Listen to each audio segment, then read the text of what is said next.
క్రీస్తునందు ప్రేమైన redeemer Lutheran సంఘ సభ్యులందరకు మన ప్రభువు రక్షకుడైన యేసుక్రీస్తు పరిశుద్ధ నామమున శుభములను తెలియజేస్తున్నాను. దేవుని కృప చేత మనము లెంటులోని 9వ దినమందు దేవుని ఆరాధించడానికి మనందరము కూడుకొని ఉన్నాము. ప్రార్థన ద్వారా ఈ ఆరాధనను ప్రారంభించుకుందాం. పరిశుద్ధుడైన తండ్రి, నీ నామమును స్తుతించే గొప్ప భాగ్యమును దినదినము సంఘంగా మాకు అనుగ్రహించుతున్నందుకే నీకు వందనములు. నీ కుమారుడైన యేసుక్రీస్తును మీరు మాకు అందించినటువంటి రక్షణ భాగ్యమును బట్టి, అలాగే మా జీవితాల్లో అనుగ్రహించుచున్న అనేక మేళ్లను బట్టి స్తుతించుచూ ఉన్నాం. రెడీమర్ లూథరన్ సంఘం కొరకై ప్రార్థిస్తూ ఉన్నాం. ప్రతి కుటుంబము ఉత్సాహముగా నీ సన్నిధిలోనికి వచ్చి ఈ శిలువ ధ్యానములలో పాల్గొనడం ద్వారా విశేషమైన ఆశీర్వాదాలను నీ యొద్ద నుండి బడయుటకు సహాయం చేయండి.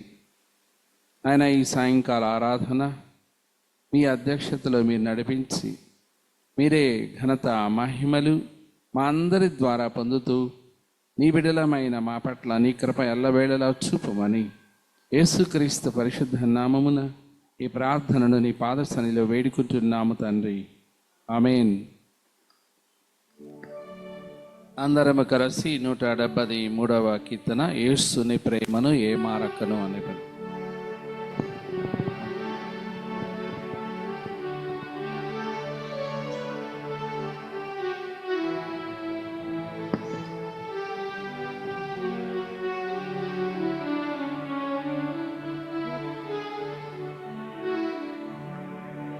యేసుని ప్రేమను నే మారకను నే పడుదలచవే యో మనసా వాసిగనాతని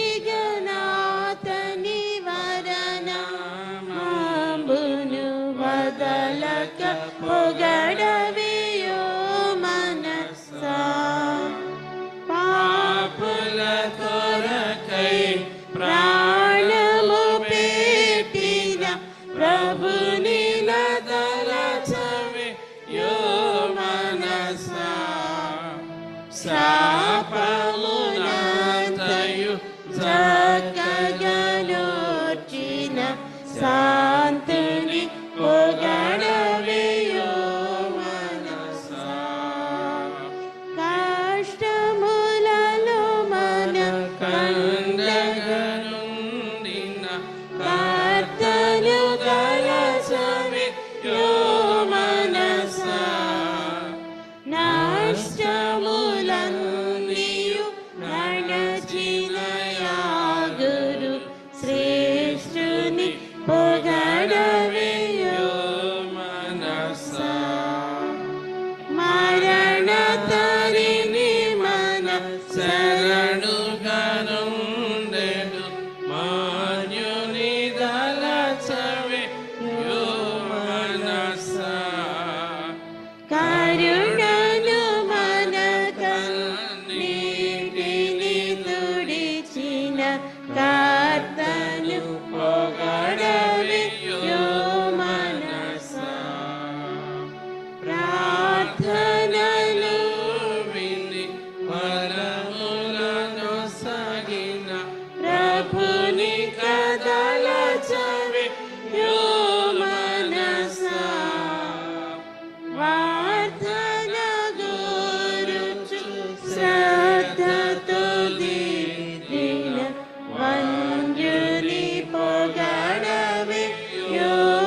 ఓ ప్రభువా, నా పెదవులను తెరువుము, అప్పుడు నా నోరు నీ స్తోత్రమును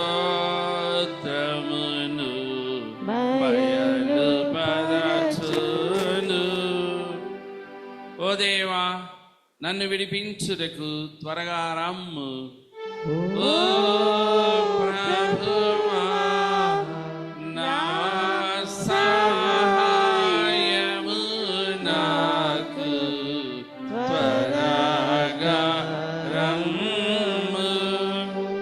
తండ్రికిని కుమారునికిని పరిశుద్ధాత్మకును ఆదియందు ఇప్పుడెల్లప్పుడు యుగ యుగముల నుండునట్లు మహిమ కలుగుగాక.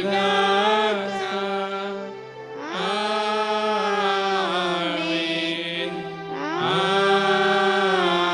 ఆమేన్. ఆమేన్. అలాగే నిలబడి ఉండగా కీర్తనల గ్రంథం నుండి 40వ కీర్తనను ఉత్తర ప్రత్యుత్తర రీతిగా జాష్ సి గారు మనల్ని నడిపిస్తారు.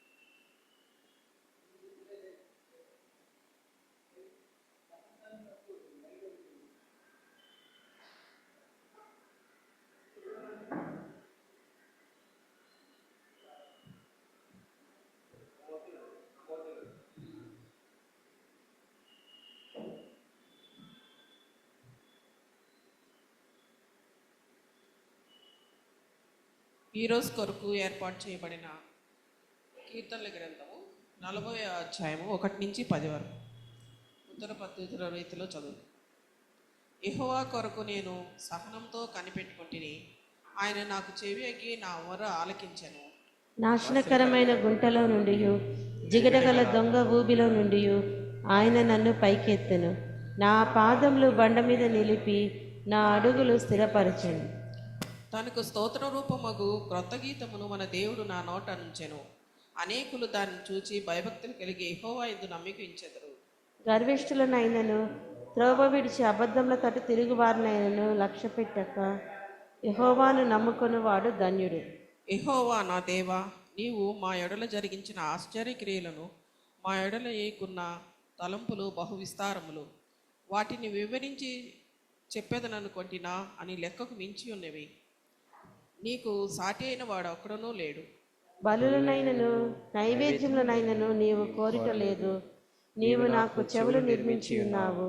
దహన బలులనైనను పాప పరిహారార్థ బలులనైనను నీవు తెమ్మనలేదు. అప్పుడు పుస్తకపు పొచ్చుట్టలో నన్ను గూర్చి వ్రాయబడిన ప్రకారము నేను వచ్చి ఉన్నాను. నా దేవా, నీ చిత్తం నెరవేర్చుట నాకు సంతోషము. నీ ధర్మశాస్త్రము నా ఆంతర్యంలో నున్నది. నా పెదవులు మూసుకొనిక మహా సమాజములో నీతి సువార్తను నేను ప్రకటించినానని నేనంటిని. యెహోవా, అది నీకు తెలిసే ఉన్నది. నీ నీతిని నా హృదయంలో ఉంచుకొని నేను ఊరకుండలేదు. నీ సత్యమును నీ రక్షణను నేను వెల్లడి చేసి ఉన్నాను. నీ కృపను నీ సత్యమును మహాసమాజములకు తెలుపక నేను వాటిని మరుగు చేయలేదు. ఇంతటితో కుమారునికి పరిశుద్ధాత్మకు ఆదియందు ఎప్పుడు ఎల్లప్పుడు యుగాయుగములందు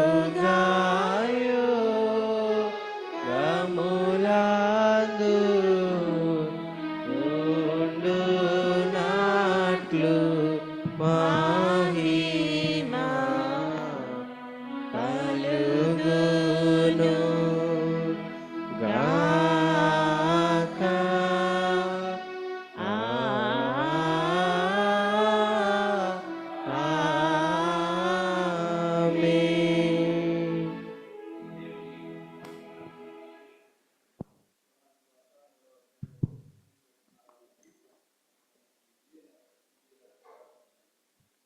లెంటులోని 9వ రోజుకు ఏర్పాటు చేయబడిన సువార్త పాఠము యోహాను సువార్త 3వ అధ్యాయము 1 నుండి 8 వరకు చదువుకుందామండి.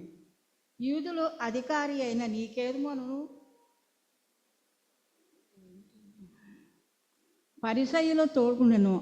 అతడు రాత్రి యందును ఆయన యొద్దకు వచ్చి, బోధకుడా, నీవు దేవుని యొద్ద నుండి వచ్చి బోధకుడని ఏ మెరుగుదును, దేవుడు అతని తోడై ఉంటేనే గాని నీవు చేయుచున్న సూచక క్రియలను ఎవడనూ చేయలేడని ఆయనతో చెప్పాను. అందుకు యేసు అతనితో, ఒకడు కొత్తగా జన్మించితేనే కానీ అతడు దేవుని రాజ్యమును చూడలేదని నీతో నిశ్చయముగా చెప్పుచున్నానెను. అందుకు నీకోదేము ముసలివాడై మనుషుడేలాగు జన్మింపగలడు, రెండవ మారు తల్లి గర్భమునందు ప్రవేశించిన జన్మింపగలడా అని ఆయనను అడుగగా యేసు ఇట్లనెను, ఒకడు నీటి మూలముగాను ఆత్మ మూలముగాను జన్మించితేనే గాని దేవుని రాజ్యములో ప్రవేశింపలేడని నీతో నిశ్చయముగా చెప్పుచున్నానెను. నీ శరీరం మూలముగా జన్మించినది శరీరమును, ఆత్మ మూలముగా జన్మించినది ఆత్మనై ఉన్నది. మీరు క్రొత్తగా జన్మింపలేవలనని నేను మీతో చెప్పునందున ఆశ్చర్యపడవద్దు. గాలి తనకిష్టమైన చోటను విసురును, నీవు దాని శబ్దము విందును, కానీ అది ఎక్కడ నుండి వచ్చునో ఎక్కడికి పోవునో నీకు తెలియదు. ఆత్మ మూలముగా జన్మించిన ప్రతివాడును అలాగే ఉన్నాడను. దేవుని వాక్యం ఇంత పర్యంతము.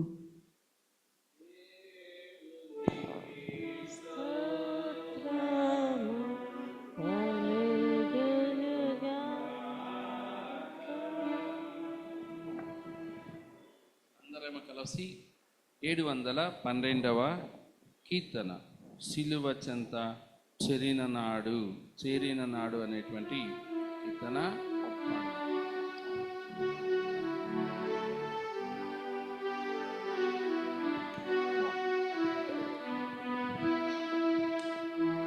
సిలువ చెంత చేరిన నాడు కలుషములను కడిగి వేయు, పౌలు వలెను శిలవలెను, పౌలు వలెను శిలవలెను సిద్ధపడిన భక్తుల చూచి, సిద్ధపడిన భక్తుల చూచి, సిలువ చెంత చేరిన నాడు కలుషములను కడిగి వేయు, కొండలాంటి బండలాంటి మొండి హృదయం మండించు, పండియున్న పాపులనైనా పట్టుచుండే పరము చేరా, సిలువ చెంత చేరిన నాడు కలుషములను కడిగి వేయు, 100 గొర్రెల మందలో నుండి ఒకటి తప్పి ఒంటరియాయే, 99 గొర్రెల విడిచి ఒంటరి అయిన గొర్రెలు వెదకెను, అయినా గొర్రెలు వెదకెను,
చేరా పాపుల గతిని పరికించితివా పాతాళం వారి అంతం పాతాళం వారి అంతం సిలువ చింత చేరిన నాడు కలుషములను కడిగి వేయు.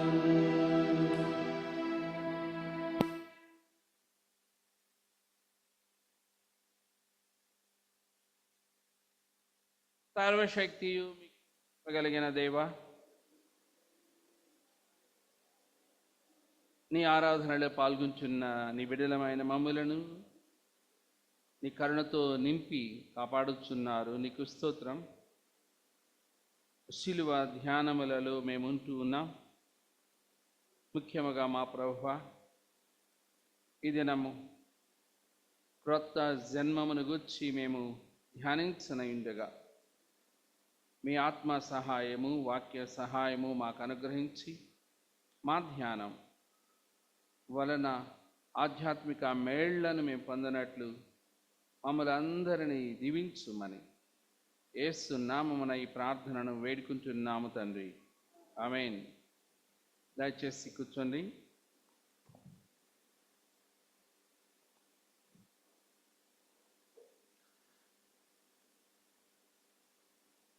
క్రీస్తునందు ప్రియ దేవుని సంఘమా, మన ప్రభు రక్షకుడైన క్రీస్తు నామమును మరి ఒక పర్యాయము మీకు శుభములను తెలియచేస్తూ ఉన్నాను.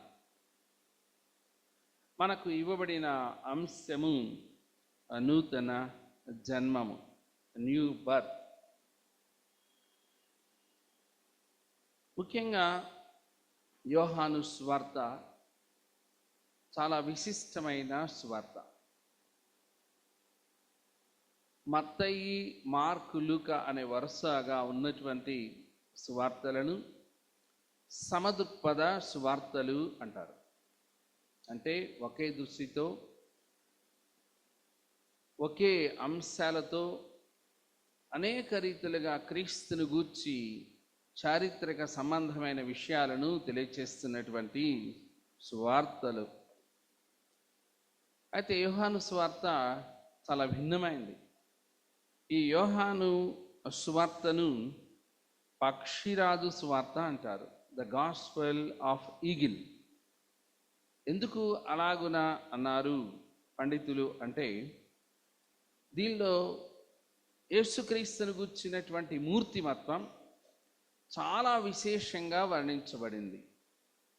ముఖ్యంగా యోహాను యేసుక్రీస్తును గూర్చి వర్ణించేటప్పుడు లేక వ్రాసేటప్పుడు చాలా తీక్షణమైన దృష్టితో యేసుక్రీస్తు మూర్తిమత్వాన్ని చూచి అనుభవించుచు ఆత్మ యొక్క శక్తి వలన దీనిని రాశాడు. అంతేకాకుండా యేసుక్రీస్తు యొక్క శక్తి, ఆయన ప్రభావం ఈ సువార్తలో చాలా స్పష్టంగా దేవుని కుమారుడిగా మరి ఎక్కువగా వర్ణించబడిన కారణాన్ని బట్టి ఇది పక్షిరాజు సువార్త అని పిలువబడుతూ ఉంది అని మీకు తెలియజేస్తున్నాను. యోహాను సువార్త మొదటి అధ్యాయంలో దేవుడు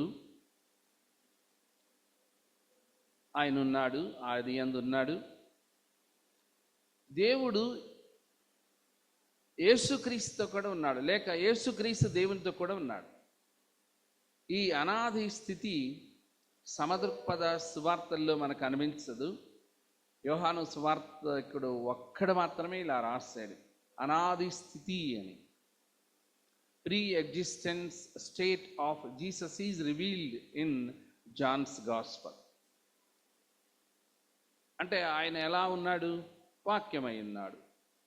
ఈ వివరణకు నేను ఎక్కువగా వెళ్ళడం లేదు, కానీ తర్వాత యోహాను సువార్తలో ఉన్న అద్భుతమైనటువంటి విషయం ఏమంటే, ఆ వాక్యము కృపా సత్య సంపూర్ణుడిగా మన మధ్య నివసించెను. అంటే వాక్యము శరీరధారి అయి మన మధ్యకు వచ్చింది అనేటువంటిది యోహాను చాలా గంభీరంగా లోకానికి తెలియజేశాడు.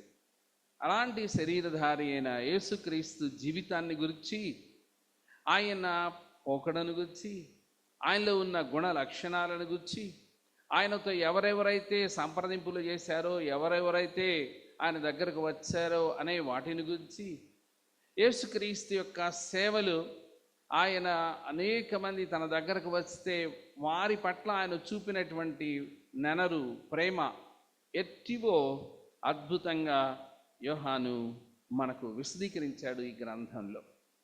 అందువలన అనేక మంది యేసుక్రీస్తు సన్నిధిలోనికి వచ్చి ఆయనతో, ఆయన వ్యక్తిగా ఉండగా ఆయనను అనేక మంది ఆయనతో ముచ్చటించినారని మనం చూస్తాం.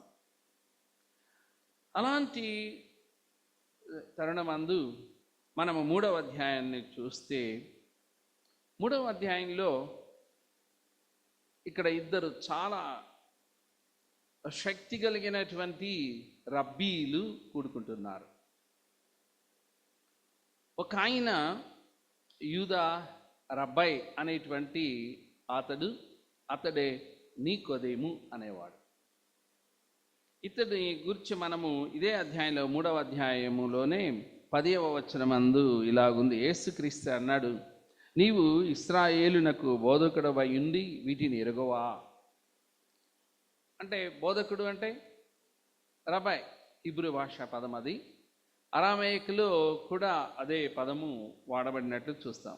రబ్బాయ్, రబ్బూని అనేది అరమేయ భాషా పదం. ఎవరు పిలిచారో చెప్పగలరా? మగ్దలేనే మరియా యేసును రబ్బూని అని పిలిచింది. అరమేయ భాషలో ఆమె మాట్లాడింది.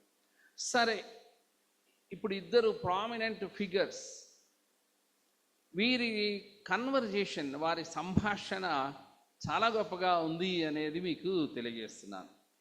ఎందుకు అంటే, ఒక ఆయన ఇంతకుముందు చెప్పిన నీకోదేము, మరొక ఈయన యూదా మతానికి సంబంధించి యూదా ప్రాంతంలో ఉండేవాడు. అయితే ఇప్పుడు యూదా ప్రాంతానికి ఎవరు వచ్చారు అంటే, గలిలయ ప్రాంతంలో రబ్బూని లేక రబ్బాయ్ అని పిలువబడినటువంటి ఆయన ఈ యెరూషలేమునకు వస్తే, ఇప్పుడు ఇరువురు చాలా శక్తి కలిగినటువంటి రబ్బాయిలు, అంటే ధర్మశాస్త్రాన్ని ఎరిగిన వారు, దేవుని వాక్యాన్ని లోతులను తెలిసినటువంటి ఇద్దరు కూడా కూర్చొని ఆలోచన చేస్తున్నారన్నమాట. ముఖ్యంగా ఈ సమయంలో నేను యేసుక్రీస్తుకు పరిసయ్యులకు ఉన్నటువంటి అవినాభావ సంబంధంలో ఎలాంటి విషయాలు ఉన్నాయో చెప్తాను. ముఖ్యంగా పరిసయ్యులు లూకాసు వార్తలో చూస్తే అనేక మంది పరిసయ్యులు యేసుక్రీస్తును తమ ఇండ్లకు ఆహ్వానించి ఆయనకు ఆతిథ్యం ఇచ్చిన వాళ్ళు ఉన్నారు. అంతేకాకుండా పరిసయ్యులు అనేవాళ్ళు యేసుక్రీస్తును కొంతమంది, ముఖ్యంగా ఆనాడు ఉన్నటువంటి అంతిప హేరోదు అనేటువంటి అతను చంపాలి అని అనుకుంటున్నాడని వారికి తెలిసినప్పుడు వాళ్ళు ఏమన్నారంటే, ఇదిగో అయ్యా యేసు, నీవు ఈ ప్రాంతాలు విడిచి వెళ్ళిపో అని ఎవరు చెప్పారంటే పరిసయ్యులు యేసును తమవానిగా లేక తమలో ఒకనిగా ఎంచి అలా చెప్పినట్టుగా కూడా మనము చూస్తాం. అయినను యేసుక్రీస్తుకు వారికి ఉన్నటువంటి వ్యత్యాసం ఏమంటే, యేసుక్రీస్తు సాంప్రదాయ సంబంధమైనటువంటి ధర్మశాస్త్రాన్ని పాటించాలి అని, అయితే వీళ్ళలో ఉన్నటువంటి ఎక్కువ తనం అంటే, మేము నీతిమంతులం, ధర్మశాస్త్రాన్ని పాటిస్తున్నాం, అందువల్ల తమలో ఉన్నటువంటి ఆత్మతృప్తి వలన ఇతరులను ఎవ్వరిని వాళ్ళు పట్టించుకునేవాళ్ళు కాదు. అంటే సెల్ఫ్ రైచియస్నెస్ అనేటువంటి అంటే తామే నీతిమంతులము అనేటువంటి విధానంలో కూడా ఈ పరిసయ్యులు ఉన్నారు. అందువల్ల యేసుక్రీస్తు వారితో సహవాసం చేస్తున్నా, వారి వలన పొగడ్తలు పొందుతున్నా, వాళ్లను అనేక పర్యాయాలు ఆయన మరి తీవ్రమైనటువంటి పదజాలంతో మీరు వేషధారులు అని వాళ్ళను ఖండించినట్లు మనము చూస్తాం. సరే, ఇప్పుడైతే ఈ ఇద్దరు చాలా శక్తివంతులైనటువంటి వ్యక్తులు కూడుకొని ఉన్నారు అనేది మనం చూస్తాం. మనం చదువుతున్నాం, యూదుల అధికారి అంటే ఇతడు బోధకుడే కాదు, ఆనాడు యూదా సమాజ మందిరానికి కూడా అధికారిగా ఇతడు ఉన్నట్లు మనం చూస్తాం. ఇతన్ని, ఈ నికోదేమును సాధారణంగా ఏమంటారంటే బైబిల్ పరిభాషలో నైట్ క్యారెక్టర్ అని చెప్తారు. ఎందుకని అలా పిలువబడ్డాడు? రాత్రికాలమందు మాత్రమే యేసుతో మాట్లాడడానికి అతడు ఇచ్చయించినాడు. పగలు అనేక మంది చూస్తారు, యేసుతో ఎందుకు మాట్లాడావని ఒకవేళ పరిసయ్యులు నా మీద ఆంక్షలు ఆ కాలం ఉన్నాయి కాబట్టి దానిని తప్పించుకోవడానికి అతడు వెళ్ళాడు. ఇతనికి యేసు అంటే చాలా అమితమైనటువంటి అభిమానం ఉంది. ఇది ఆయన మాటల్లోనే మనము తర్వాత చూస్తాం. అంత అభిమానం కలిగినటువంటి వ్యక్తి కనుకనే యూదుల వలన వెలివేతకు గురి అయ్యే అవకాశం ఉన్న దాన్ని తప్పించుకోవడానికి రాత్రి జాముల మాత్రమే అతడు యేసును సందర్శించినట్లు 3 సార్లు మనము చూడొచ్చు. ఒకటి ఈ 3వ అధ్యాయంలోనే, రెండవది 7వ అధ్యాయంలో, ఆ తర్వాత 19వ అధ్యాయంలో కూడా. ఈ 3 సంఘటనల్లో యేసు దగ్గరకు ఇతడు రాత్రి కాలంలోనే వెళ్ళాడు. ఇక్కడ కూడా రాయబడింది, రాత్రి యందు ఆయన యొద్దకు వచ్చి. ఇతడు బోధకుడైండి కూడా తన ఎదుట ఉన్నటువంటి యేసును బోధకుడా అని పిలుస్తున్నాడు. అంటే ఒకటి, అతడు యేసును దేవుని యొద్ద నుండి వచ్చినటువంటి బోధకుడిగా అంగీకరించడానికి ఇష్టమై అతన్ని బోధకుడిగా పరిగణలోనికి తీసుకుంటూ ఉన్నాడు. అందువల్ల బోధకుడా, సాధారణంగా బోధకుడై ఉండి మరొక బోధకుడిని సంబోధించేటప్పుడు ఇంత చాలా విశిష్టమైన పదాలు ఆయన వాడాడు. ఆయన ఏమంటున్నాడంటే, నీవు దేవుని యొద్ద నుండి వచ్చిన బోధకుడవని మేము ఎరుగుదాము. గొప్ప స్టేట్మెంట్ యేసుక్రీస్తుని గురించి. ఎక్కడి నుంచి వచ్చావు అంటే, నీవు దేవుని యొద్ద నుండి వచ్చావు. మాకు అలాంటి శక్తి సామర్థ్యం లేదు, కానీ నిన్ను చూస్తుంటే నిశ్చయముగా దేవుని యొద్ద నుండే నీవు వచ్చావని మేము ఎరుగుదుము. అంటే కన్ఫర్మ్ స్టేట్మెంట్ అన్నమాట. ఖచ్చితమైనటువంటి ఒక వ్యాఖ్య అతడు చేసినట్లు మనం చూస్తాం. మరొకటి అంటున్నాడు, దేవుడు అతనికి తోడయుంటేనే గాని నీవు చేయుచున్న సూచక క్రియలను ఎవడను చేయలేడని ఆయనతో చెప్పాను. మరి ఇంకొకటి, యేసుక్రీస్తు అప్పటికి సూచక్రియలు చేశాడు. మనకు కేవలం 2వ అధ్యాయంలో నీళ్లను ఆయన ద్రాక్షారసంగా మార్చినటువంటి సూచక్రియ ఉంది. ఇక్కడ సమదృక్పథ సువార్తకులు అద్భుత కార్యాలు అని చెప్పారు, కానీ యోహాను సువార్తలో అవన్నీ కూడా సూచక క్రియలుగా చెప్పబడ్డాయి. చాలా తేడా ఉంది. ఏంటి అంటే, అక్కడ యేసు అద్భుతాలు చేసి సాగి వెళ్ళిపోయాడు. ఇక్కడ అట్లా కాదు. ప్రతి సూచక్రియ వెనుక అనేకులు యేసును దేవునిగా అంగీకరించడం అనేటువంటి ఒక ప్రత్యేకమైన ప్రక్రియ జరుగుతూ వచ్చింది. అందువల్ల వీటిని యోహాను సైన్స్ లేక సూచక్రియలు అని పిలిచినాడని మనం చూడొచ్చు. ఇప్పుడు ఏమంటున్నాడు? దేవుడు తోడై ఉంటేనే ఇలాంటి అద్భుతాలు చేయగలవు. యేసు, నీవు దేవుని తోడుతో ఉన్నావు అని అద్భుతంగా నికోదేము యేసుక్రీస్తుని గూర్చి, ఒక పరిసయ్యుడు యేసుక్రీస్తుని గూర్చి, ఒక బోధకుడు యేసుక్రీస్తుని గూర్చి ఇంత విపులంగా చెప్పడం మనకెక్కడ బైబిల్ కనిపించదు. కానీ ఇతడు యేసు పట్ల ఆకర్షితుడై ఉన్నాడని, యేసులోనున్న వ్యక్తిత్వము అతనికి చాలా నచ్చి ఇలాంటి వ్యాఖ్యలు యేసు క్రీస్తుని గురించి ఆయన తెలిపాడని మనం చూడవచ్చు. ఇంకా అయితే ఇప్పుడు సంభాషణలో అతి ప్రాముఖ్యమైనటువంటి విషయం ఏమంటే, అందుకు యేసు అతనితో, ఒకడు క్రొత్తగా జన్మించితేనే గాని అతడు దేవుని రాజ్యమును చూడలేడని నీతో నిశ్చయముగా చెప్పుచున్నానెను. ఒక బోధకుడితో చాలా ధర్మశాస్త్రాన్ని ఔపాసన పట్టినటువంటి నీకోదేముతో ఒక ప్రక్క ధర్మశాస్త్రానికి ముగింపును దాని నెరవేర్పునైనటువంటి యేసుక్రీస్తు అతనితో మాట్లాడుతున్నాడు. నీకోదేము, నీవు క్రొత్తగా జన్మించవలసి ఉంది, క్రొత్తగా జన్మించవలసి ఉంది. యేసుక్రీస్తు అనేక పర్యాయాలు మనము చూస్తాం. ఆయన ఏమన్నారంటే, క్రొత్త ద్రాక్షారసము క్రొత్త తిత్తుల్లో పోయాలి, పాత ద్రాక్షారసాన్ని క్రొత్త తిత్తుల్లో పోస్తే అవి పిగిలిపోతాయి అని యేసుక్రీస్తు పదే పదే చెప్పాడు. ఇప్పుడు యేసుక్రీస్తు నీకోదేము ఇద్దరి మధ్యలో పాత క్రొత్త అనేటువంటి సంబంధము అంటే భేదం కనిపిస్తుంది.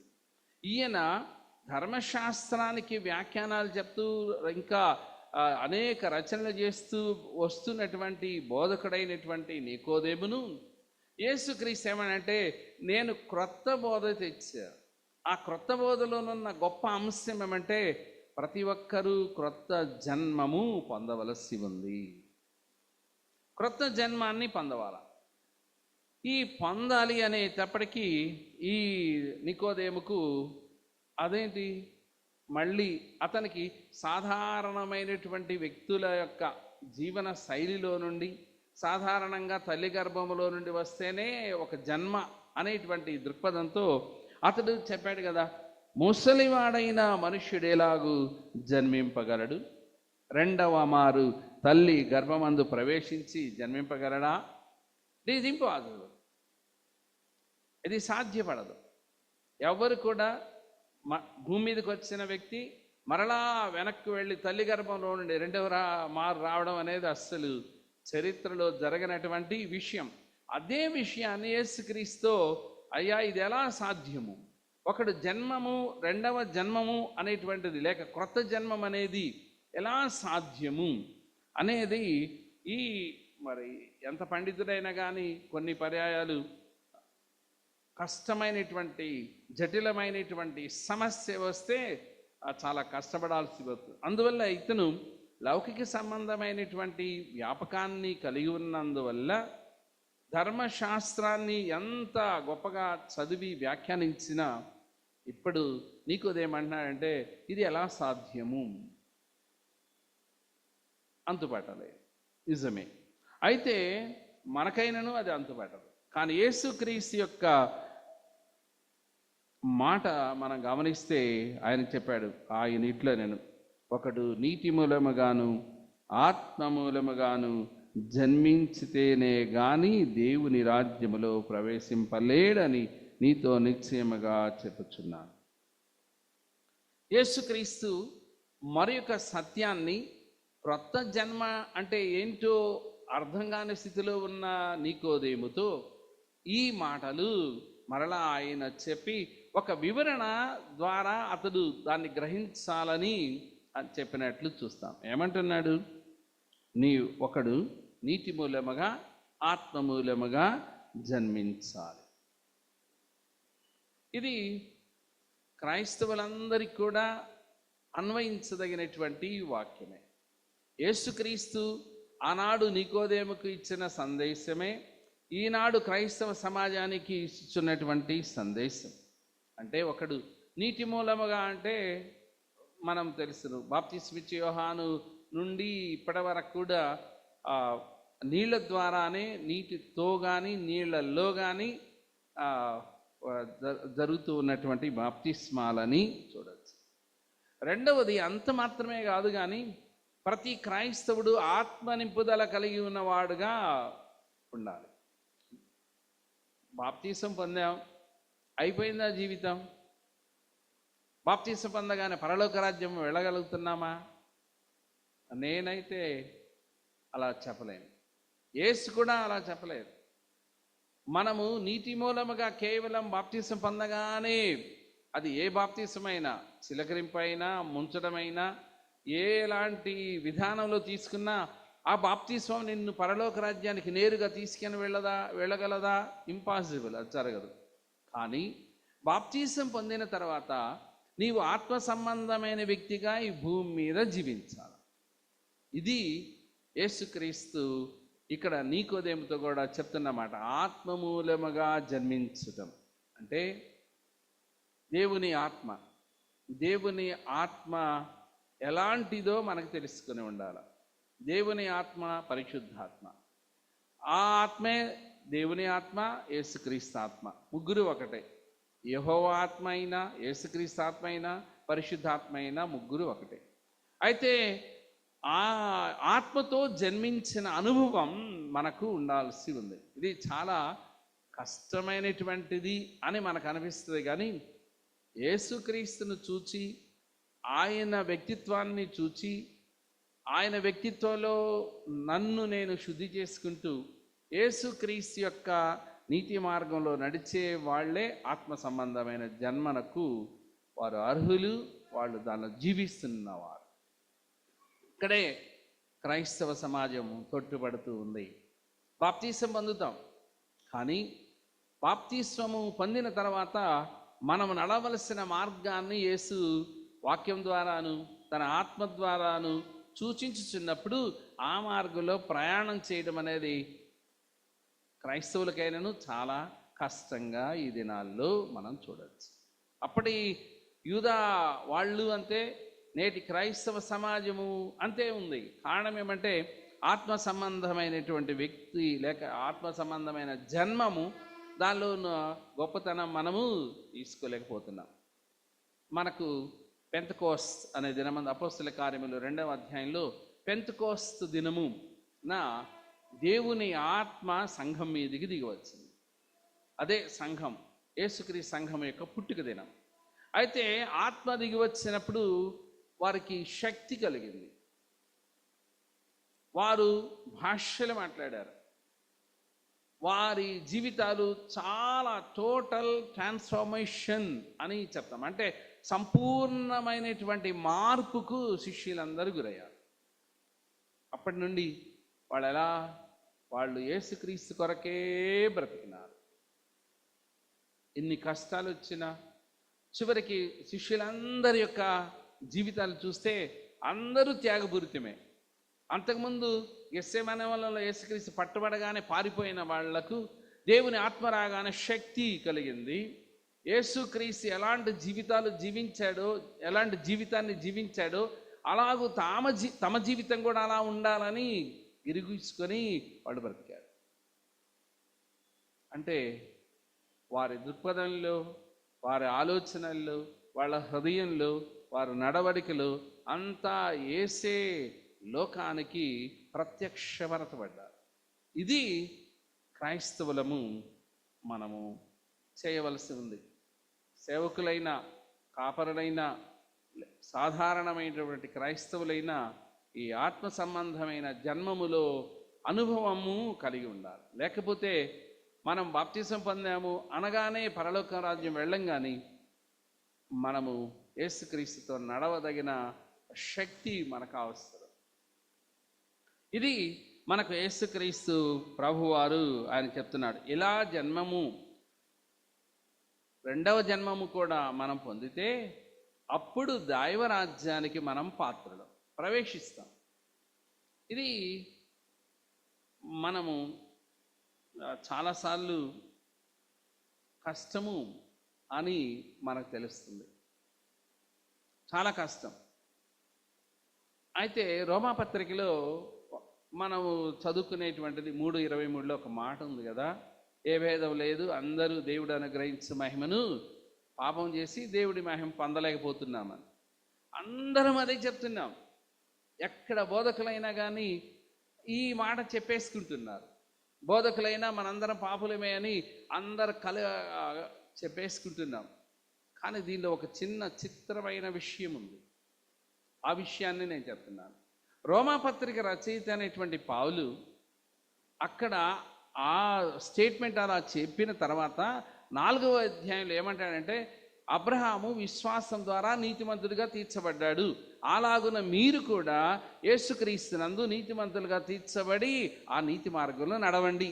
అది పౌలుని అర్థం చేసుకోకుండా పౌలు యొక్క ఎందుకు నీతి మార్గంలో మనము పెట్టబడ్డాం, యేసుక్రీస్తు యొక్క కృప వలనను ఆయన ఎందలి మన విశ్వాసం వలనను మనం నీతి మార్గంలో పెట్టబడ్డాం.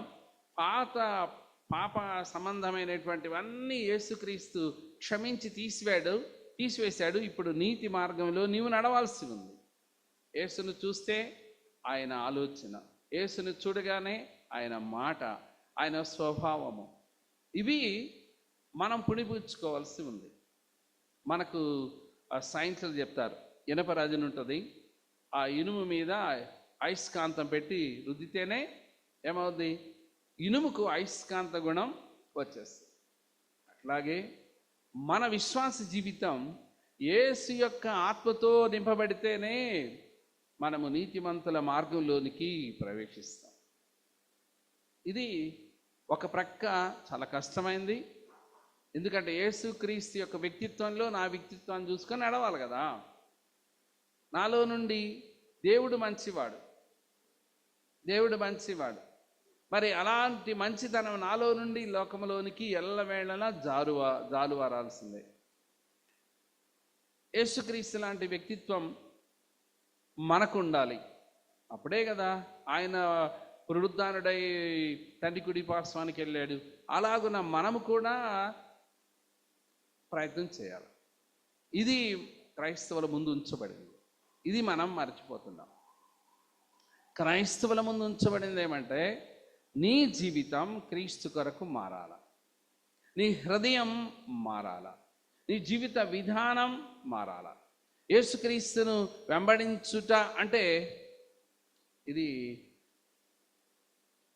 యేసుక్రీస్తు చెప్పాడు, నిన్ను నీవు త్యజించుకొని సిలువను పట్టుకొని రావాలి. ఊరక సిలువను పట్టుకొని వెళుతున్నామనేది కాదు కదా. ఫస్ట్ నిన్ను నీవు స్వత్యాగము చేయాల. I am nothing. పౌలు అదే చెప్పాడు కాదా, నేను కాదు, క్రీస్తు నా యందు జీవిస్తున్నాడు. అంత తీవ్రమైనటువంటి ఆలోచన, విజ్ఞానము, ఆత్మశక్తి మనకు ఇస్తాడు దేవుడు. దాని కొరకు నీవు చేయాల్సింది ప్రయత్నం చేయాలి. మనం పరుగు పందాల్లో ఎవరు గెలుస్తాం? పరుగు పందాల్లో బాగా శక్తివంతుడైన వాడు, దేహ దారుఢ్యంగా లేదా రెగ్యులర్గా దానిలో శిక్షణ పొందిన వాడు బాగా పరిగెత్తగాళ్ళు, ఒక్కడికే బహుమానం వస్తుంది. క్రైస్తవ జీవితంలో ఒక్కడే పరుగు పందెంలో గెలవడు. ఎంతమంది క్రీస్తులో పరుగు పందాలు లంఘించుకొని వెళ్తారో, ముందుగానే వెనకగానే అందరికీ ఫస్ట్ ప్రైజే వస్తుంది. అది యేసుక్రీస్తులో ఉన్న గొప్పతనం. అందరికీ ఎంతమంది పరిగెత్తినా అందరూ, అంటే నువ్వు వెనకొచ్చావా ముందొచ్చావా అనేది కాదు, కానీ యేసుక్రీస్తులో విజయవంతమైన జీవితాన్ని క్రీస్తు కొరకు జీవించావా అనే దానిలోనే ఆయన దగ్గర నీవు బహుమానం పొందే అవకాశం ఉంది. ఇది గొప్ప గొప్ప బోధకులైన ఈనాటి గొప్ప బోధకులు అంటున్న వాళ్ళు కూడా పడిపోతున్నారు, తప్పిపోతున్నారు. సరైనటువంటి కారణం ఏమంటే లోకములోనున్న ఆశలు, లోకములోనున్న పదవికాంక్షలు, లోకములోనున్న డబ్బు, లోకములోనున్న అవినీతి, లోకములో ఉన్న ఇంకా ఇవన్నిటితో నిండిపోయినందువల్ల తప్పిపోతున్నాం. యేసుక్రీస్తు యొక్క గురిని చేరలేకపోతున్నాం. అయితే యేసుక్రీస్తు స్పష్టంగా నీకోదేముతో, ఒక బోధకునితో ఇలా చెప్తున్నాడు. నీవు గమనించు, నీకోదేము, నీతి మూలముగా ఆత్మ మూలముగా నీవు జన్మిస్తే అప్పుడు పరలోక రాజ్యానికి నీవు అర్హుడవై ఉంటావు. దేవుని రాజ్యానికి ప్రవేశించే అర్హత నీకు లభిస్తుంది అని చెప్పాడు. కావున నీవేమవ్వాలా? శరీరము విడిచిపెట్టి ఆత్మమూలమైనటువంటి జన్మ, ఆత్మ సంబంధమైన దానిని అన్వేషించు అని చెప్పాడు. నికోదేము దేన్ని అన్వేషించాలా? ఇప్పుడు తనకున్న రొటేట్ అంటే ఇశ్రాయేలీ లేక మోషే ఇచ్చినటువంటి ధర్మశాస్త్రంలో చూచుకోవటం కంటే మించినటువంటి జీవితం నీకు అవసరమైంది. యేసు ఈ బోధకుడికి అంత లోతుగా చెప్తున్నట్లు మనం చూస్తాం. కాబట్టి ఆయన ఏమన్నాడంటే, మీరు క్రొత్తగా జన్మింపవలనని నేను నీతో చెప్పినందుకు ఆశ్చర్యపడవద్దు. గాలి తనకిష్టమైన చోటున వీసును, నీవు దాని శబ్దము విందువే కానీ అది ఎక్కడి నుండి వచ్చునో ఎక్కడికి పోవునో నీకు తెలియదు. ఆత్మమూలముగా జన్మించిన ప్రతివాడును అలాగే ఉన్నాడనెను. ఆత్మమూలంగా జన్మించిన వాళ్ళు లోకానికి గాలిలాగా కనిపించరు,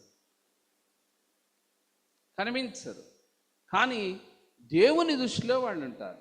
యేసుక్రీస్తు యొక్క దృక్పథంలో వాళ్ళు ఉంటారు. ఎవరు మేకలు ఎవరు గొర్రెలు అని చెప్పడం ఈ లోకంలో మనమేం చేయలేం, ఎందుకంటే అది ఆయన పని. ఏ మానవుడు గొర్రె మేక అని విడమర్చి చెప్పడం సాధ్యపడదు కదా. కానీ యేసుక్రీస్తు రాబోతున్నాడు. ఆయన వచ్చినప్పుడు మనలను విమర్శ చేసినప్పుడు నేను యేసుక్రీస్తు ఉన్న గొర్రెగా, యేసుక్రీస్తుని వెంబడించే గొర్రెగా, యేసుక్రీస్తు స్వరాన్ని వినే గొర్రెగా, ఆయన మీదనే సంపూర్ణమైన ఆధారం కలిగిన గొర్రెగా ఉండగలవా? అది దాని కొరకు నికోదేముతో యేసుక్రీస్తు చెప్పాడు, ఇదిగో నికోదేము, నీవు దేవుని రాజ్యానికి పాత్రుడు కావాలంటే నీవు క్రొత్త జన్మ, న్యూ బోర్న్ అనేటువంటి ఆ ప్రక్రియలోనికి నీవు రావాలి అని చెప్పాడు.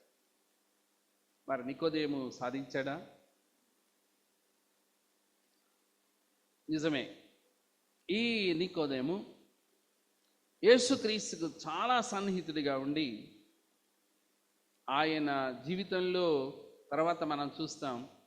ఇప్పుడు నేను చదివినటువంటి 9వ అధ్యాయంలో కానీ లేకపోతే 19వ అధ్యాయంలో కానీ యేసుక్రీస్తు కొరకు మాట్లాడిన వాడు యూదులు తనను అప్పుడైతే మొట్టమొదట భయపడ్డాడు, కానీ తర్వాత యేసుక్రీస్తు కొరకు పరిసయ్యుల సమాజంలో ఇతడు పరిసయ్యుడిగా శాఖకు చెందినవాడై పరిసయ్యులకు రబ్బీ అయి ఉండి సమాజంలో సన్హెద్రిన్ సభ కూర్చున్నప్పుడు అతడు లేచి, ఇదిగో ఇలాంటి యేసుక్రీస్తు మీద వచ్చినటువంటి వాటన్నిటినీ ఆయన అక్కడ ఉటంకించినట్లు మనం చూస్తాం. అది కూడదు అని, మన సభ అలా చేయకూడదు అని ఆయన చెప్పినట్లు చూస్తాం. ఈ నికోదేము యేసుక్రీస్తు చనిపోయినప్పుడు సుమారు 150 సేర్ల అగరు తీసుకొని యేసుక్రీస్తు దేహానికి పూయడానికి వచ్చి ఆ యేసుక్రీస్తు సమాధి కార్యక్రమాల్లో అరమితయి యోసేపుతో కూడా ఇతడు పాల్గొన్నట్లు మనం చూస్తాం. అంటే ఏదీ లెక్క చేయకుండా ఒక ప్రక్క అరమితయి యోసేపును చదువుతాం, తెగించి అని మాట ఉంది. నికోదేము కూడా ఆనాటి సన్హెద్రిన్ సభ ఏమన్నా ఎలా వెలివేసిన పరిస్థితి ఉన్నా కానీ ధైర్యంగా యేసుక్రీస్తుకు సమాధి కార్యక్రమాలు చేయడానికి వచ్చారు. అందువల్లనే నికోదేమును యేసుక్రీస్తుతో రహస్య శిష్యరికం చేశాడు అని చెప్తాం. Secret disciple of Jesus. బయటికి కనపడకున్న లోకల అంతరంగమందు యేసును అభిమానించాడు, యేసును గురించి మంచి మాటలు పలికాడు. యేసుక్రీస్తు సభలో తృణీకరించబడుతున్నప్పుడు అలా కాదు అని మంచి మాటలు క్రీస్తు కొరకు పలికాడు. తనకు ఉన్న ఆస్తిలో కొంత భాగాన్ని తీసుకొని యేసుక్రీస్తుకి ఇవ్వడానికి కూడా అతను మార్పు పొందిన వ్యక్తినిగా మనం చూస్తాం. సీక్రెట్ డిసైపుల్ ఈ నికోదేము నిజంగా చాలా ధన్యుడిగా యేసుక్రీస్తు యొక్క సువార్తల్లో వ్రాయబడినటువంటి ఈ నికోదేమును చూస్తున్నప్పుడు మనం ఆలోచన చేద్దాం. పత్యమాయ్, నేనేంటి? నేను ఈ నికోదేములాగా బాగా చదువుకొని ఉండొచ్చు, ధర్మశాస్త్రాన్ని కంఠోపాఠం చేసి ఉండొచ్చు. ఇదిగో ఆది కాండం నుండి ప్రకటన గ్రంథం దాకా ఈ మధ్య అనేక మంది కంఠత వాక్యాలు ఈ వాట్సాప్లో చెప్తున్నారు. ఒక్కొక్క అధ్యాయం కాదు, ప్రకటన గ్రంథం అంతా చెప్పేవాళ్ళు ఉన్నారు. అలాగే కీర్తనల గ్రంథం 170, 150 కీర్తనలు చెప్పేవాళ్ళు ఉన్నారు. ఇలాగున్న రకరకాల వాళ్ళు బయలుదేరి ఉన్నారు. అయితే అతి ప్రాముఖ్యమైనది ఏమంటే దేవుని వాక్యం కంఠస్థం చేసిన బ్రతుకు జీవితాన్ని మార్చాలి. బ్రతుకు జీవితాన్ని మార్చాల. ఇతను యేసుక్రీస్తు చూచినప్పుడు ఇతను నా కుమారుడు అని చెప్పాలి. ఒక అద్భుతమైన సంఘటన చెప్పి నేను ముగిస్తాను. అదేమంటే స్టెఫెన్ అంటారు. మనము ఈ స్టెఫెన్ అనేటువంటి ఆయన స్టీఫెన్ అని పిలువబడతాడు ఇంగ్లీష్లో. ఇతడు యేసుక్రీస్తు కొరకు మొట్టమొదటి సంఘ హతసాక్షి. ఇతడు చనిపోయినప్పుడు అతని ఆత్మ పరలోకానికి వెళ్ళింది. మనకు వ్రాయబడింది ఏమంటే, పౌలు ఏమంటాడంటే యేసుక్రీస్తు తండ్రి కుడి పార్శ్వన కూర్చున్నాడు అని చెప్తాడు. కూర్చున్నాడు అని చెప్తాడు. ఎక్కడ ఆయన పౌలు యొక్క మాటలన్నీ తండ్రి కుడి పార్శ్వన కూర్చున్నాడు అని చెప్తాడు.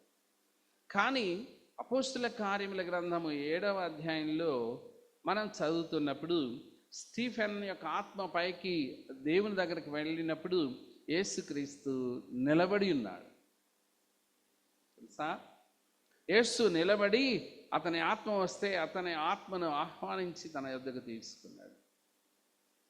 ఇది క్రైస్తవులమైన మనము మన గురిలో ఉండవలసింది. ఎందుకంటే మన భూమి మీద ఎంతకాలం బతికినా చావేగా. కానీ యేసుక్రీస్తుతో ఉండే శాశ్వత రాజ్యము మన గురిలో లేకపోతే ఎటు ప్రయాణం చేస్తున్నావు, ఎటు వెళుతున్నావు, ఎటు కొట్టబడుతున్నావు, ఇవన్నిటినీ పరిగణలోని తీసుకొని యేసే నా హృదయమందు జీవించాలి, యేసుక్రీస్తునందు నేను సత్యమనే మాట్లాడాలా, యేసుక్రీస్తు జీవితంలో ఎన్ని ప్రేమ, ఆయనలో ఉన్నటువంటి మరి విధేయత గుణం, ఆయనలో ఉన్నటువంటి కరుణరసం, ఇవన్నీ మనం పొనిగిపుచ్చుకోవాలి. అప్పుడు నిజమైన క్రైస్తవులమై ఈ భూమి మీద భాసిల్లుతాం. ఆ తర్వాత యేసుక్రీస్తు పిలిచినప్పుడు వెళతాం, ఆయనతో శాశ్వత కాలం ఉంటాం. నికోదేము ధన్యుడు. నిజంగా యేసుక్రీస్తు రహస్య శిష్యుడిగా వెంబడించాడు. పోనీ మనం ఇప్పుడైతే బహిరంగంగా యేసుక్రీస్తును మనం కలిగి ఉంటున్నాం కదా, అయితే మన జీవితం నికోదేము మార్చబడినట్లు మన హృదయం యేసుక్రీస్తు కొరకు మార్పునకు గురవుతుందా? ఎన్ని సంవత్సరాలు గతించుచున్నా ఒక్కొక్క లక్షణాన్నైనా పట్టుకొని సంవత్సరానికి ఒక లక్షణమైన ఇప్పటికి ఎన్నో లక్షణాలు మన జీవితంలో ఉండే కదా. యేసుక్రీస్తు నువ్వు వెంబడించేవాడంటే యేసుక్రీస్తులో ఉన్న ప్రతి లక్షణం ఇది నాది అని విశ్వాసం ద్వారా తీసుకొని క్రీస్తులో నీతి అడుగులను యేసుక్రీస్తులో మనము వేయబద్ధులమైనాం. ప్రియమైన దేవుని సంఘమా, మరి నూతన జన్మంలో ఇంకా చాలా ఉన్నది, కానీ క్లుప్తంగా చెప్పాను. నూతన జన్మానుభవం అంటే నా జీవితం, నా హృదయము ముందు మారాలా, నా జీవిత నడవడిక ప్రజలకు తెలియచేయబడాలా. అంతే. అలాగున యేసుక్రీస్తు నిన్ను నన్ను చూడాలని అనుకుంటున్నాడు. ఏం చేద్దాం? అలా నడుచుకొనడానికి తీర్మానం ఎప్పుడైనా చేసుకున్నావా? ఈ దినమైనా మించిపోయింది లేదు. యేసుక్రీస్తు కొరకు నేను నిలబడి ఉన్నాను అని నా జీవితాన్ని యేసుక్రీస్తుకు అప్పగించి బ్రతకడమే మనకున్నటువంటి పరమార్థం. దేవుడి ఈ వాక్యాన్ని మన కొరకు ఆశీర్వదించునుగాక. ఆమేన్. ఒక ప్రత్యేకమైనటువంటి గీతం ఎవరు? శ్రీమతి విజయ వేలాంగణి గారు మాట.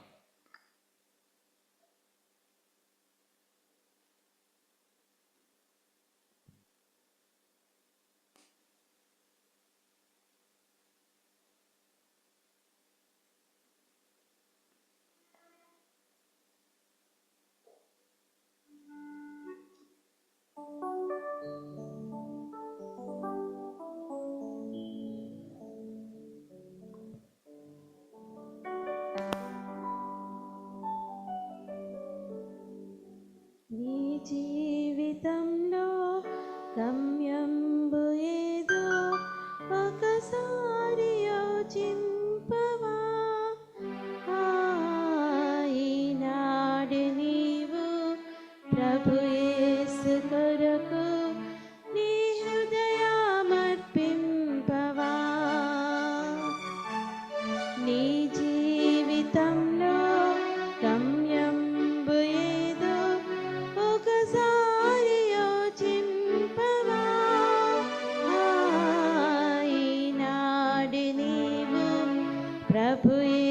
యేసు కొరకు నీ హృదయమర్పింపవా.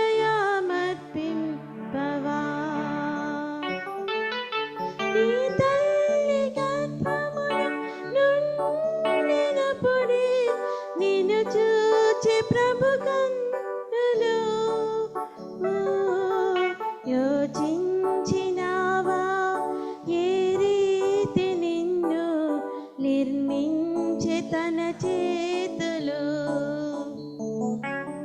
యోచించినావా ఏ రీతి నిన్ను నిర్మించే తన చేతులు. నీ జీవితంలో గమ్యంబు ఏదో ఒకసారి యోచింపవా. ఈనాడు నీవు ప్రభు యేసు కొరకు నీ హృదయమర్పింపవా. ప్రభు యేసు నిన్ను సంధించినట్టి సమయంబు ఈనాడుగా. ఈ చోటు నుండి ప్రభు యేసు లేక పోబోకుమా సోదరా. ఈ చోటు నుండి ప్రభు యేసు లేక పోబోకుము సోదరా. నీ జీవితంలో గమ్యంబు ఏదో ఒకసారి యోచింపవా. ఈనాడు నీవు ప్రభు యేసు కొరకు నీ హృదయమర్పింపవా. నీ హృదయమర్పింపవా.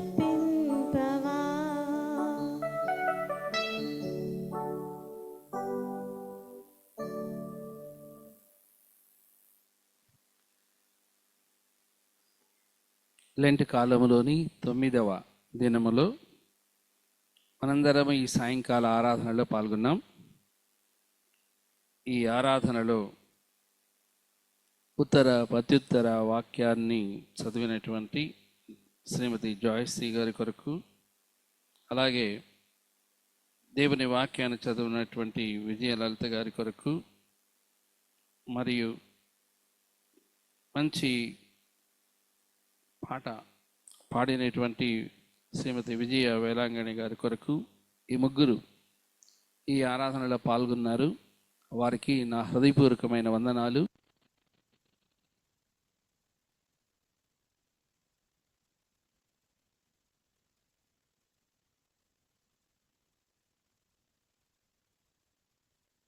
మరలా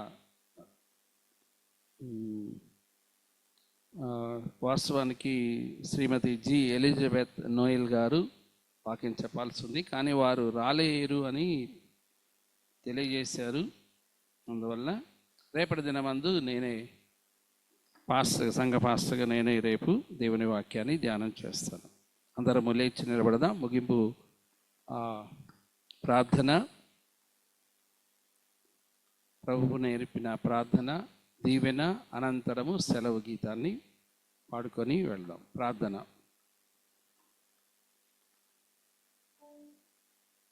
సర్వశక్తియు మిక్కిలి కృప కలిగిన పరలోకపు తండ్రి,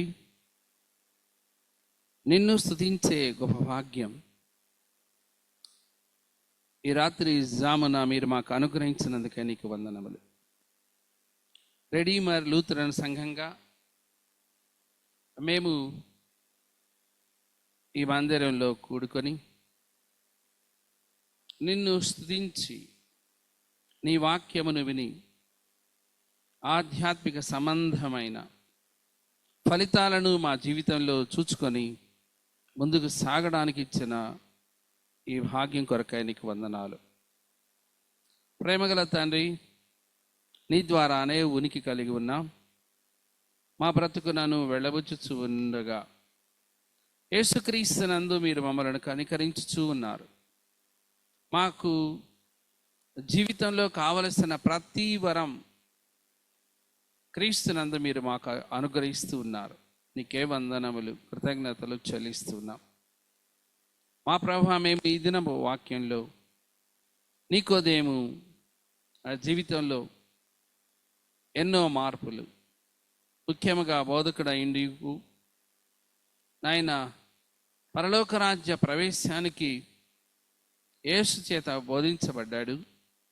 అలాగున తన జీవితాన్ని మార్చుకొనడానికి ప్రయత్నం చేశాడు. నీ చిత్తాన్ని బట్టి సఫలీకృతం అయినాడని మేము నమ్ముతున్నాం. మా ప్రభువా, ఈ సమయమందు సంఘమైన మేము మా జీవితాలను ఆలోచించుకొనడానికి, నీతి రాజ్యములో ప్రవేశించడానికి మేము మా జీవితాలను నీకు అర్పించుకొని సర్వదా మంచి ఫలాలనే మా జీవితంలో నుండి సంఘానికి కానీ సమాజానికి కానీ అందించడానికి మాకు క్రొత్త జన్మ అనుభవం మీరు అనుగ్రహించారు. ఆ జన్మ అనుభవంలో మేము తొట్టుపడకుండగా ఈ లౌకిక సంబంధమైన ఆశల వైపు మరలి మీరిచ్చిన ఈ శ్రేష్టమైన రక్షణ భాగ్యాన్ని పోగొట్టుకొనకుండగా మాకు సహాయం చేయమని నీ పాద సన్నిధిలో వేడుకుంటున్నాం. నీ వ్యక్తిత్వం మా వ్యక్తిత్వము సమమైన రీతికి ఉండడానికి నాయన మా హృదయాలను నీకు సమర్పించుకొని బ్రతకడానికి సహాయం చేయండి. దయగల తండ్రి, ఈ జూములో ఈ ఆరాధనలో పాల్గొంటున్న వారి కొరకై ప్రార్థిస్తున్నాం. దినదినము ప్రయాసమైనను నాయన ఈ ఆరాధనలో పాల్గొనాలనేటువంటి తపనతోనే వారు పాల్గొంటూ ఉండగా వారిని, వారి కుటుంబాలను దీవించండి. వారికి కావలసిన మంచి ఆరోగ్య శక్తిని అనుగ్రహించమని వేడుకుంటున్నాం. అలాగే నాయన విదేశాల్లో ఉన్న బిడ్డల కొరకు ప్రార్థిస్తున్నాం. దయగల తండ్రి, వారికి మీరు తోడయండి. వారి పనులన్నింటిలో సహాయం చేసి ఈ లెంట్ కాలంలో కూడా వారు నీకు అనుంగు బిడ్డలుగా జీవించగలుగుటకై సహాయం చేయమని వేడుకుంటున్నాం. మా ప్రభువా, మా సంఘంలో ఉన్న ప్రతి కుటుంబం నిన్ను ప్రేమించే కుటుంబము నాయన, ప్రతి ఒక్కరిని పేరు పేరున మీరు ఆశీర్వదించమని వేడుకుంటున్నాం. ఎంతో వ్యయ ప్రయాసలకు వచ్చి నీ సన్నిధిలోనికి ప్రవేశించుచున్న ప్రతి ఒక్కరిని, వారి కుటుంబాలను మీరు ఆశీర్వదించండి. రాలేక వెనుకబడుతూ ఉన్న వారి కొరకు ప్రార్థిస్తున్నాం. మీరు అనుగ్రహించుచున్న శ్రేష్టమైన తరుణాలను వారు పోగొట్టుకొనుకుండగా వారికి నీ ఆత్మ ప్రేరణ వారికి ఇమ్మని ప్రార్థిస్తున్నాం. దయగల తండ్రి, మా ప్రభువా, మా దేవా, ఇదిగో నాయన కష్టంలోను ఇరుకు ఇబ్బందుల్లోనూ ముఖ్యంగా అనారోగ్య పరిస్థితుల్లోనూ ఉన్న వారి కొరకై ప్రార్థిస్తున్నాం. మా ప్రభువా, మా సంఘ బిడ్డలు ఎలాంటి రుగ్మతలతో కష్టంలో ఉన్నారో ఆయన డాక్టర్లకు జ్ఞానం ఇచ్చి వారు దాని నుండి స్వస్థత పొందడానికి మీ కృపా సహాయం వారికి ఇమ్మని వేడుకుంటున్నాం. దయగల తండ్రి, ఇంకను యవనస్తుల కొరకు ప్రార్థిస్తున్నాం. నాయన, నిన్ను ప్రేమించే యవనస్తులుగా వారు తయారు కావడానికి నాయన దేవుని వాక్యాన్ని మరింతగా వారు చదివి అర్థం చేసుకొని తమ జీవితాల్లో ఉన్నతమైనటువంటి రీతిగా ఎదగడానికి, ఉన్నతమైన శిఖరాలను ఈ సమాజంలో వారు పొందడానికి మా యవనస్తులందరినీ మీరు ఆశీర్వదించమని వేడుకుంటున్నాం. ఉద్యోగస్తులందరి కొరకే వందనాలు. ఆయా రీతులుగా వారు నాయన ఉద్యోగాల్లో రాకలు పోకలు ఉంటూ ఉండగా ఇంకను వారు ఎక్కడైతే ఉద్యోగం చేస్తున్నారో ఆ స్థలంలో నిన్ను మహిమపరచినట్లు వారికి నీ కృపను అనుగ్రహించమని ప్రార్థిస్తూ ఉన్నాం. దయగల తండ్రి, ఈ రాత్రి మేమందరము నీ బిడ్డలం, నిన్నే ఆశ్రయించి బ్రతుకుతున్న మా బ్రతుకులపై నీ మెండైన దీవెనలు కుమ్మరించి కృప అనుగ్రహించి నడిపించమని వేడుకుంటున్నాం. దేవా, మా తండ్రి, నిశ్చితమైతే మరలా ఈ రాత్రి కాలపు ప్రశాంతత పొంది రేపు ఉదయాన్నే లేచి మా పని పాటలను చూచుకొని మరలా రేపటి సాయంత్రం అందు మేము నీ పాద సన్నిధి చేరి నీ బిడలంగా మరింతగా ఉత్సహించచ్చు నిన్ను వెంబడించడానికి, మా సిలువను ఎత్తుకొని మేము నిన్ను వెంబడించడానికి మాకు అనుగ్రహం మీరు మెండుగా అనుగ్రహించమని వేడుకుంటూ ఉన్నాం. దయగల తండ్రి, ఈ రాత్రి కాలపు దీవెనలు మాకు ఇమ్మని, ఆయన బిడ్డలు వెళ్తుండగా వారికి క్షేమమిచ్చి క్షేమముగా తమ గృహాలకు చేరి నీ నామాన్ని స్తుతించి ఘనపరచునట్లుగా దినదినము మేము ఈ లెంట్ ప్రార్థనలో పాల్గొంటుండగా నిజముగా నీ బిడ్డలంగా ఎదగడానికి సహాయము నిరంతరము చేయుమని యేసుక్రీస్తు పరిశుద్ధ నామమును బట్టి ఈ ప్రార్థనను నీ పాదసనిలో వేడుకుంటూ ఉన్నాము తండ్రి. ఆమేన్. పరలోకమందున్న మా తండ్రి, నీ నామం పరిశుద్ధపరచబడినగాక, నీ రాజ్యం వచ్చుగాక, నీ చిత్తం పరలోకమందు నెరవేరుచున్నట్లు భూమి అందు నెరవేరుగాక. మా రుదినాహారం నేడు మాకు దయచేయము. వాళ్ళ అపరాధం చేసిన వారిని మేము క్షమించిన ప్రకారం మా అపరాధములను క్షమించుము. శోధనలోనికి తేక దుష్టుని తప్పించుము. రాజ్యము, శక్తి, మహిమ నిరంతరము నీవై ఉన్నవి. ఆమేన్. మన ప్రభువైన యేసుక్రీస్తు కృప, తండ్రి అయిన దేవుని ప్రేమ, పరిశుద్ధాత్మిక అన్యోన్య సహవాసము దీవెన సదా మీ అందరికీ తోడైండునుగాక. ఆమేన్.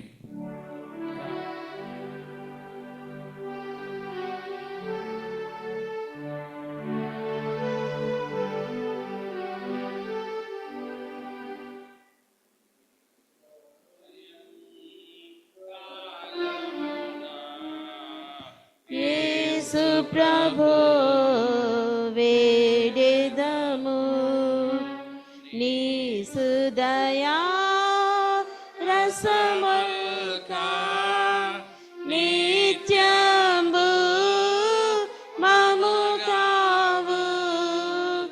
ఈ సాయం కాలమున యేసు ప్రభు వేడెదము, చెడ్డ కలలు రాకుండా నాడాగి చుమి ప్రభు బిడలము రాత్రిలో భీతి బాపుము తండ్రి.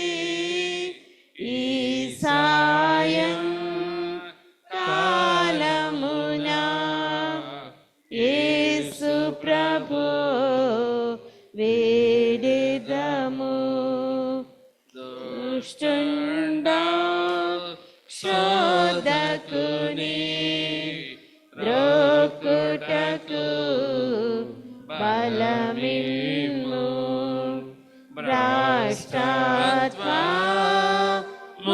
భ్రష్టాత్మమునమేము పడకుండా కాపాడు.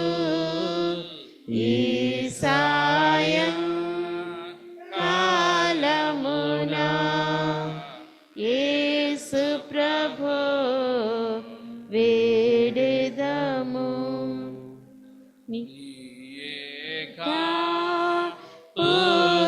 పుత్రుండవు శ్రీ యేసు నామమున సాయం ప్రార్థనలెల్లా